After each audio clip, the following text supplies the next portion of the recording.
clever, curious, and confident. She believes that your voice is the bridge to the truth that lies between your heart and your head, and she has the tools to extract your inner voice with outspoken confidence. She loves red wine, hiking, paddleboarding, and hanging out with her hubs. Please welcome to the stage, Tonya Herb.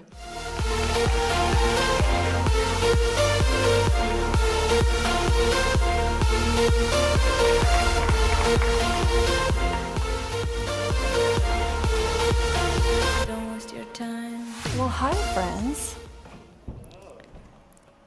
I have a question for everyone. How many of you here would consider yourself a leader? I see some hands going up. That's great. Do you remember when you were young, people would say, "What do you want to be when you grow up?" Actually, people still ask me that. I still ask myself that. And when you're young, you're really excited and your dreams are really big. I want to be a dancer, a football player, a YouTube sensation, a TikTok influencer. You never hear, "I'm going to be a leader." You never hear that. I had big dreams too. When I was young, I was going to be a race car driver. I'm not kidding. Seriously. And my second big dream, I was going to marry Steve Garvey. He was the first baseman of the Los Angeles Dodgers. Well, it turns out that we're really a match. Maybe a little bit of an age difference. But I did try the race car thing. We lived out in the sticks, and so all of the streets, the back roads, became my speedway. And I did it well. I sped through the streets, in town, on the back roads, on the freeway, and it was awesome. Right up until I had my license revoked when I was 18 for the number of speeding tickets I'd collected. So what I saw as practice, Johnny Law saw differently. I was just practicing. I want to bring you back to a philosophy that I subscribed to in my early 20s. Lead from where you are. And what's going to be helpful for us today is to understand what leadership is and what it isn't. What it isn't. A position or a title that you hold. Your social status or wealth. Tenure. Bossing people around. Not what leadership is. What I believe it is a mindset. We've heard a lot about mindset. It's how you show up every single day. And I love what Jeremy Bravo says. Great leaders don't set out to be leaders. They set out to make a difference. Let that sink in for a minute. Let's all make a difference. Now, I think that everybody leads something.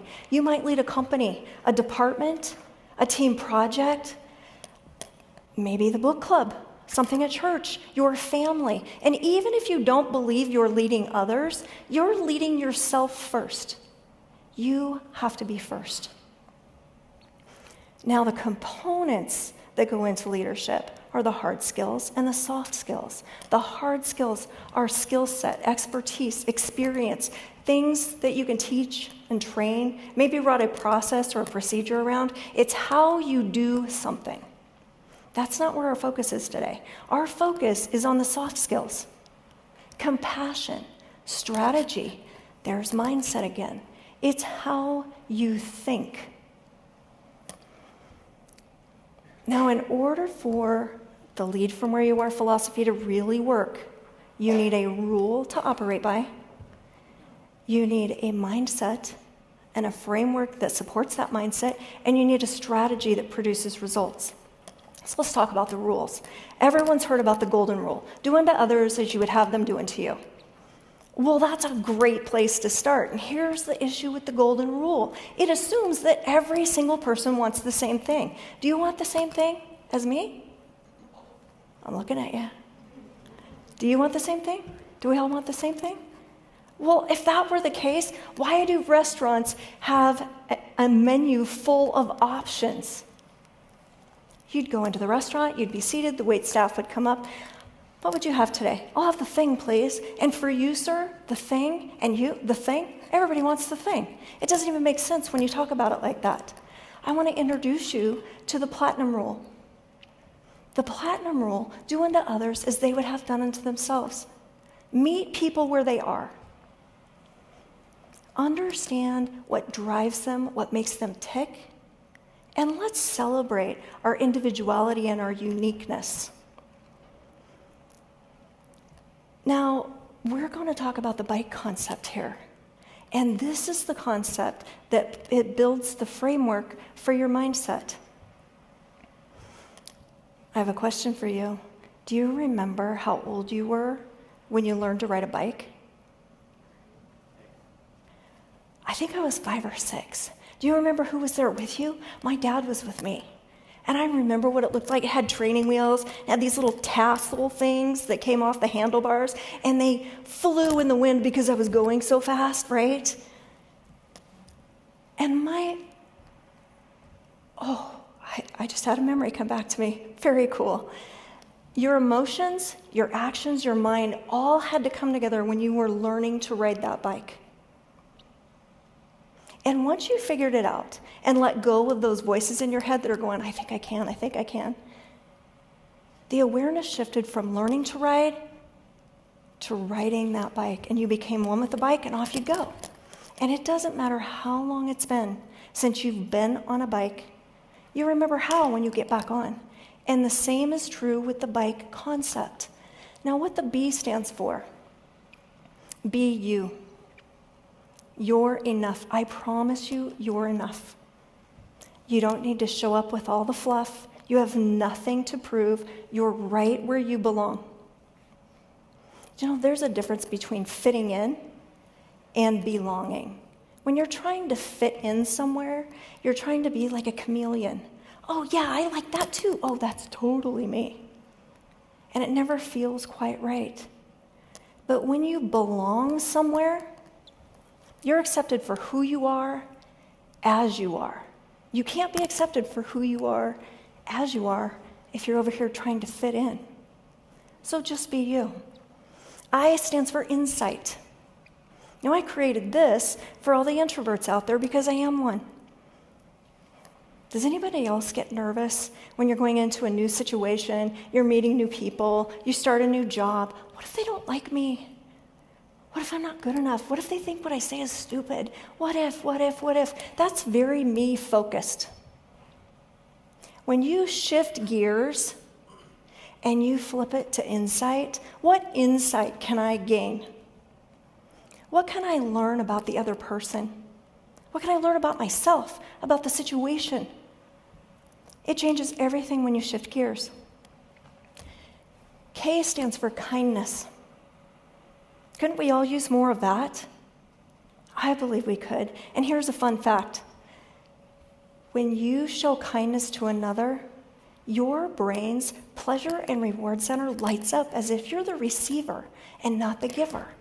Well, there's a dopamine hit for you. And Emory University did a grand research study on kindness, and they call it the helper's high. I think it's cool. E stands for engage. Have you ever tried to sit across from someone to engage? They're scrolling on their phone. Hello, right here. Rude, put the phone down. When you engage with someone, you connect, right? And isn't that what we want, is we want connection? I believe that Brené Brown says this brilliantly. Connection is the energy that's created between people when they feel seen, heard, and valued. When you can give and receive without judgment. Now, how this all started for me, I was 23 years old. I was working nights. I'd just given birth to my third child, third in 3 years. I needed to make a change. And yes, for those of you wondering, I did figure out how to make babies. That's not the point here. So I needed some flexibility and some freedom. So I made a decision. I decided to quit my full-time job with a full-time paycheck and all the benefits and everything that went with it. Well, some people called it bold. some brave, some stupid. It was a necessity for me. So I started a cleaning business.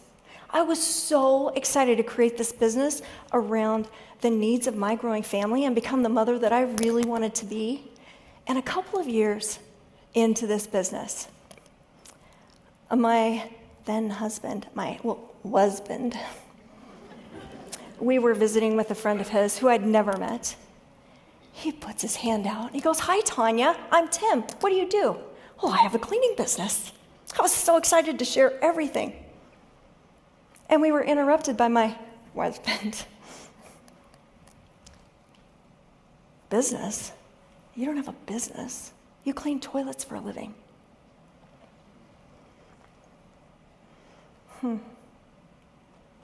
Well, I do clean toilets for a living. He stated a fact, but I saw it so differently. I didn't need permission to see it bigger than it was. And my clients loved and appreciated the service that I provided, and my friends and family thought it was awesome because when they needed extra cash or a break from the kiddos, you know what I'm talking about, mamas, I hired them. It was a win-win for everybody. And that is the very first time that I realized that I think differently. I adopted the mantra, lead from where you are. So we've talked about the platinum rule, right? The bike concept. And so what's next? Well, let me ask you, what's a bike without a way to steer it? Now, your life happens, right? Situations in your life happen. And then you're over here, thinking your thoughts. And then you're over here, feeling your feelings. You've got all the effects and the actions and the behaviors, and you've got the results in your life. What if they're all connected? I believe they are. And this strategy works. Whether you're setting goals, whether you're problem solving, follow me here. Situations. They are what they are, facts only. They don't have any meaning yet because you haven't given them anything. My dog bit the neighbor. Somebody cut me off in traffic. My teenage daughter's got jerked to me. Whatever your situation is, doesn't matter. Put it in the line. Your situation will trigger thoughts. So nothing has any meaning until you give it definition with the way you think. Right? It's the noise in your head. It's simply your opinion. If I say the word peanut butter, everybody in this audience thinks of something different. Some are like, ugh. And I'm like, Situations trigger your thoughts, creating the emotion you have, right? When you really understand that the way you think creates how you feel, you realize you've got some power in your hands. So you've got your situation, it's triggered your thoughts, created your emotion, and it causes effects in your life. The effects line is where action happens. It's your behaviors. Action, inaction, reaction, or response. Now follow me again.